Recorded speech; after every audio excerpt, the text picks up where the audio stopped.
Assalamualaikum warahmatullahi wabarakatuh.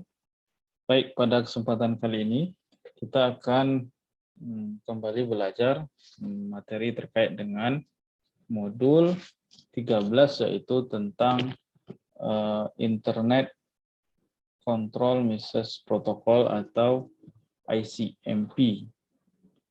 Nah, jadi di pelajaran modul kali ini kita akan belajar bagaimana misalnya menggunakan berbagai tool untuk tes connectivity.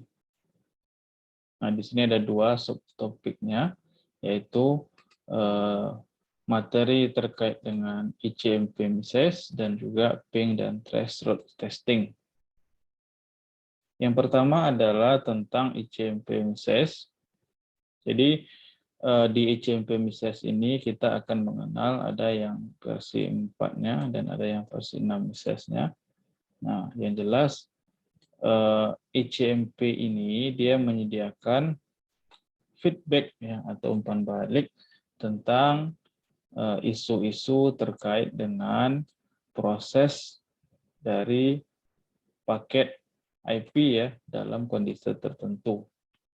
Nah, kemudian juga di sini kita mengetahui kalau ICMP versi 4 itu adalah protokol messaging protokol ya, protokol pesan dari untuk versi 4-nya, sedangkan yang versi 6 itu ya untuk ICMP versi 6 maksudnya yaitu untuk versi 6 dan juga ini di sini termasuk ada fungsional tambahan. Nah, kemudian ada 3 di sini ya. ICMP message ini ada 3 jenisnya, apakah itu baik di ICMP versi 4 maupun di ICMP versi 6.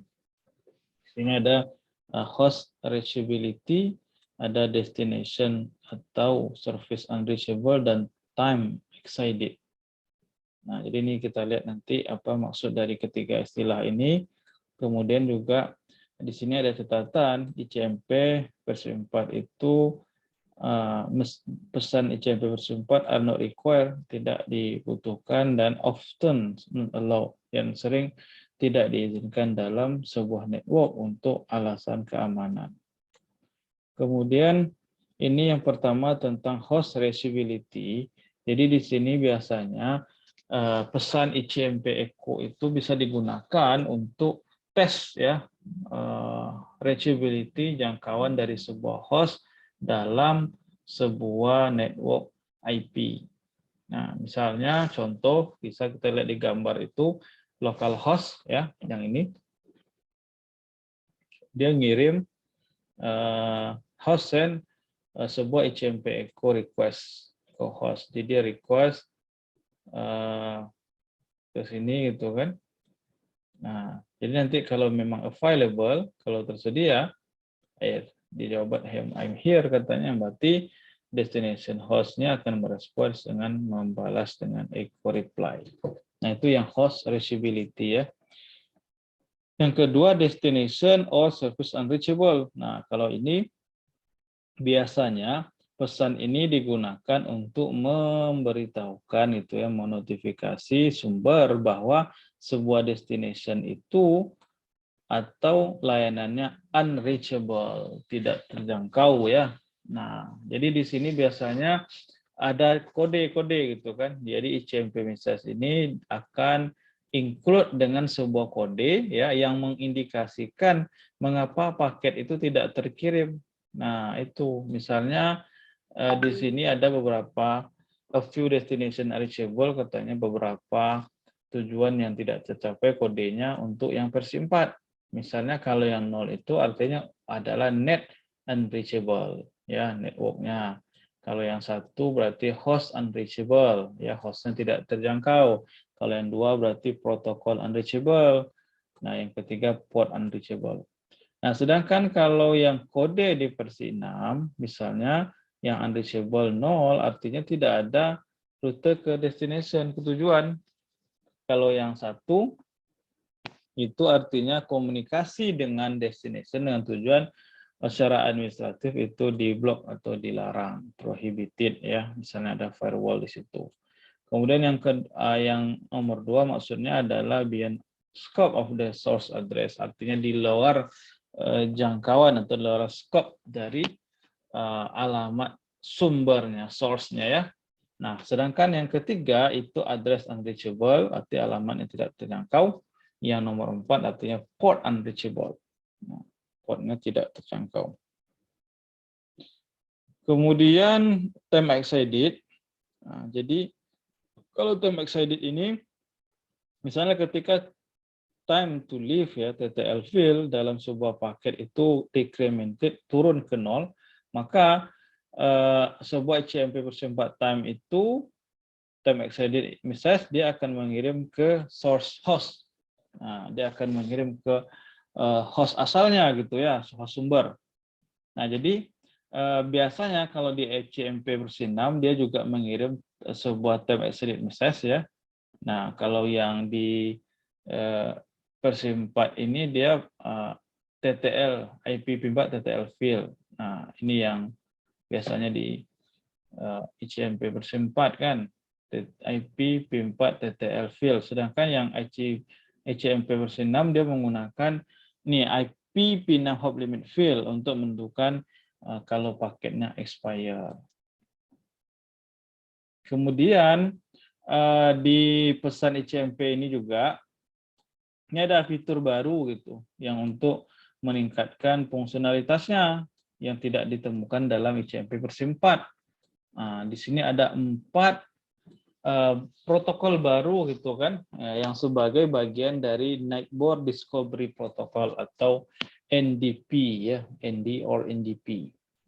Nah, yang pertama ini di sini dibagi dulu dua ya. Yang pertama dia pesan antara IPv6 router dan IPv6 device. Biasanya ini untuk alokasi dynamic address nih. Yang pertama tuh router solicitation message, kemudian yang kedua itu router advertisement atau RA message. Nah, ini tidak ada di ICMP versi 4 ya, not found in ICMP versi 4. Kemudian juga ada pesan di antara perangkat IPv6 itu, termasuk di sini ada namanya duplicate address detection atau DAD, dan juga address resolution. Nah, ini biasanya message-nya adalah network solicitation dan network advertisement. Nah, jadi ada 4 ini ya. Ya, new protocol di ND Network Discovery Protocol di HTMP versi 6. Kemudian di HTMP versi 6 message ini juga misalnya di RA message tadi yang ini router advertisement message ini gitu ya. Dia are sent by IPv6 enable router, dia akan dikirim oleh router yang ini IPv6 ini ya setiap 20 detik. Nah, setiap 20 detik. Untuk apa gunanya? Dia untuk menyediakan informasi alamat ya ke host IPv6 host enable host. Nah, dia diberitahu gitu kan. Nah, RA message dikirim ke sini ya untuk memberitahukan info terkait dengan addressing ya. Nah, kemudian dia akan RA message ini apa saja informasi yang akan dikirim sama dia ke host gitu, misalnya traffic ya, traffic length, alamat DNS-nya atau nama domainnya ya. Nah, kemudian biasanya sebuah host itu dia menggunakan stateless address auto configuration atau SLAC yang akan set ya, will set is default gateway yang akan dia set sebagai default gateway-nya ke link local address dari router bahwa dia sender RA dia mengirim router advertisement tadi. Nah, itu ya. Untuk biasanya untuk mendapatkan dynamic address-nya ya.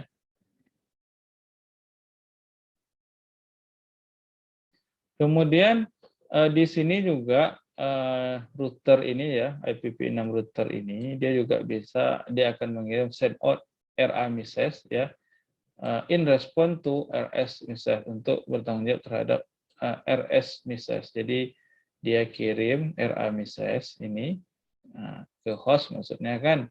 Nah, kemudian nanti PC ini ya atau host ini dia mengirim RS message yang ini ya untuk menentukan how to request its IPv6 address. Jadi bagaimana menerima IPv6 address secara dinamis. Nah, jadi router ngirim RA, nanti PC ngirim RS gitu.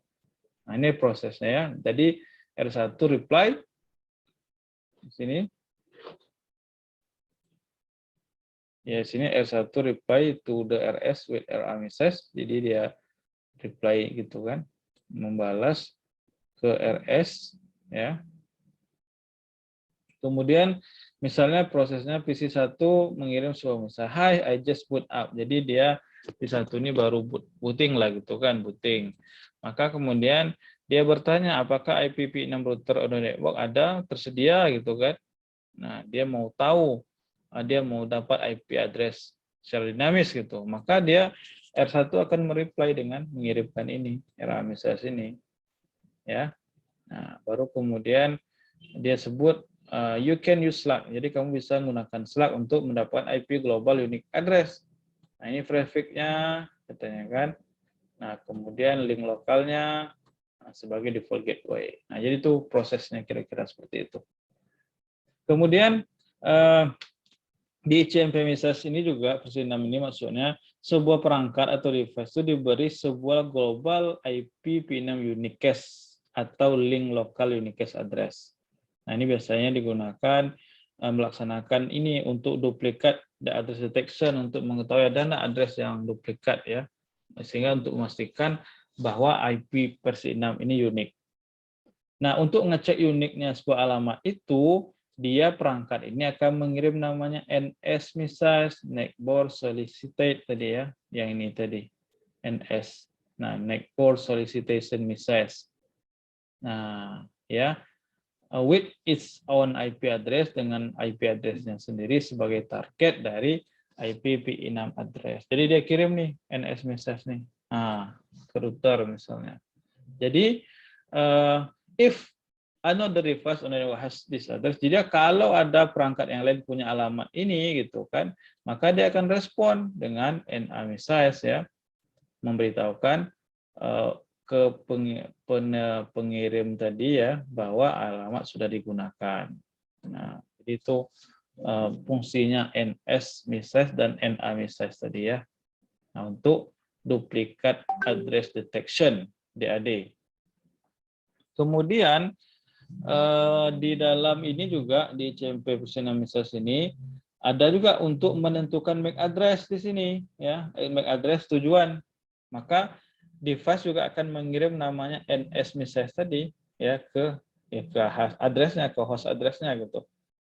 Nah, kemudian di sini pesan juga will include ya, termasuk di dalam target yang diketahui yang alamat IPv6 itu, maka device dia punya target kan, akan merespon dengan NA message yang termasuk di situ alamat Ethernet MAC address-nya.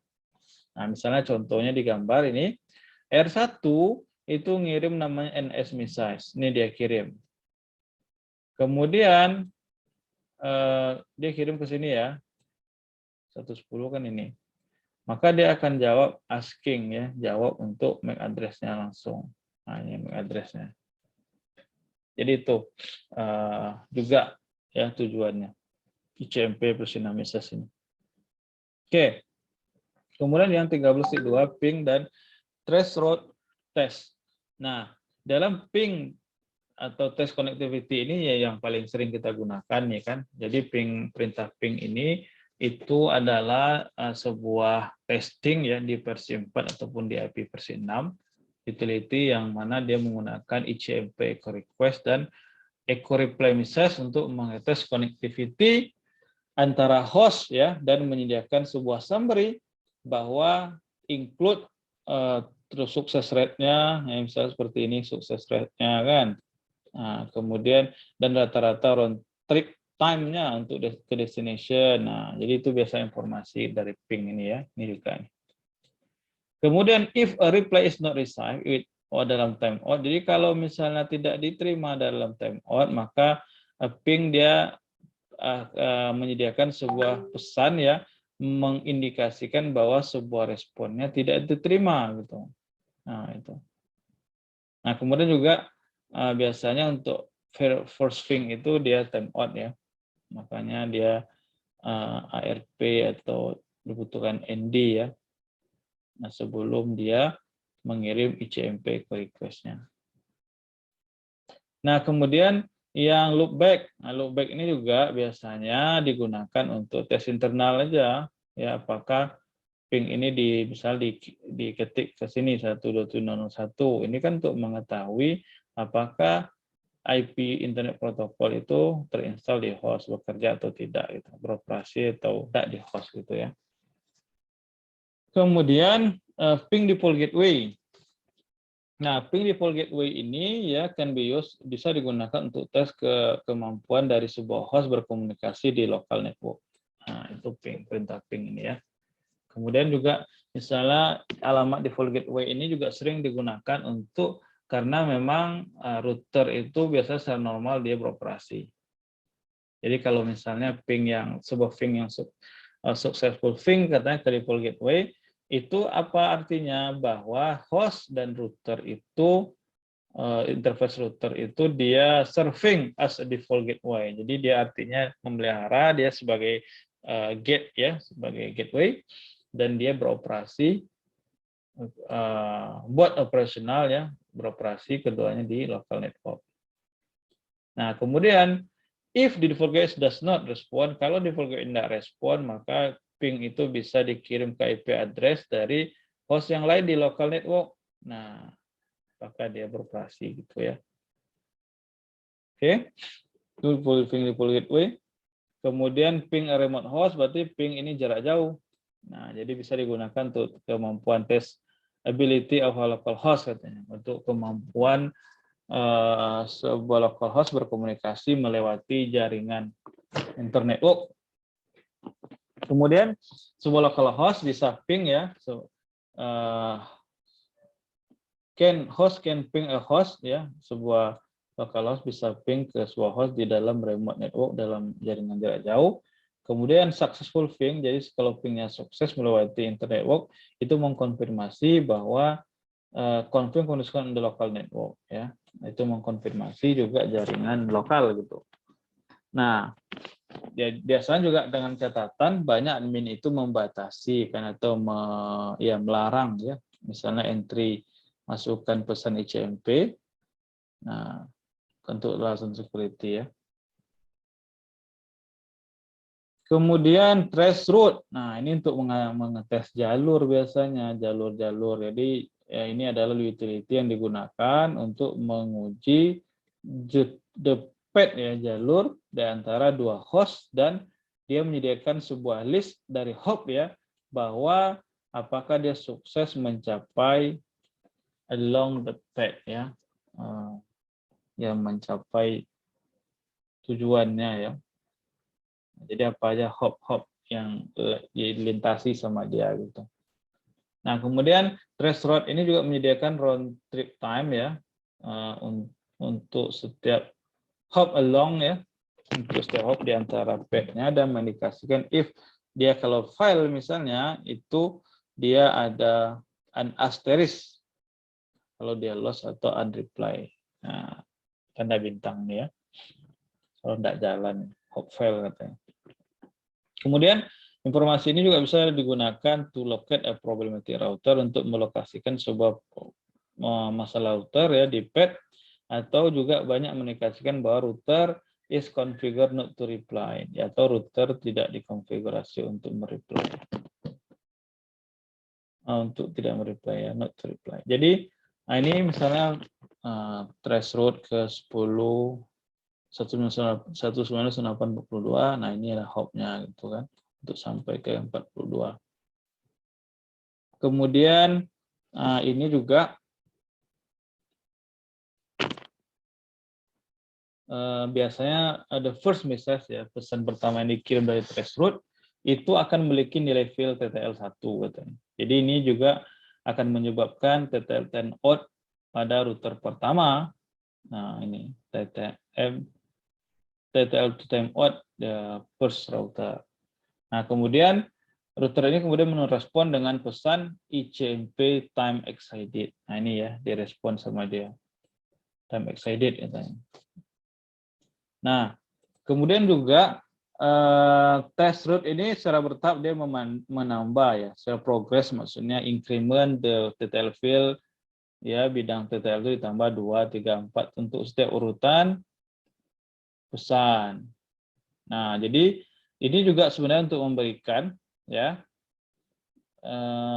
jejak trace katanya, untuk memberikan trace dengan alamat setiap hop saat paket habis di jalan gitu. Nah, jadi TTL file-nya terus ditingkatkan hingga tujuan tercapai until the destination is reached, atau ditambahkan ke maksimum yang telah ditentukan sebelumnya. Nah, ini trace route ya. Kemudian ini kita bisa belajar paket tracer untuk memverifikasi IP versi 4 dan versi 6 ya. Nah, ada 2 nih paket tracernya menggunakan ping dan trace route. Nah, jadi itulah kira-kira teori yang terkait dengan ICMP. Oke, nanti kita bisa juga pelajari di paket tracer gimana lebih detailnya ICMP dan tes connectivity dengan ping atau trace route ya. Baik, itu dulu yang terkait dengan teori ICMP ya. Mohon maaf atas kekurangan. Assalamualaikum warahmatullahi wabarakatuh.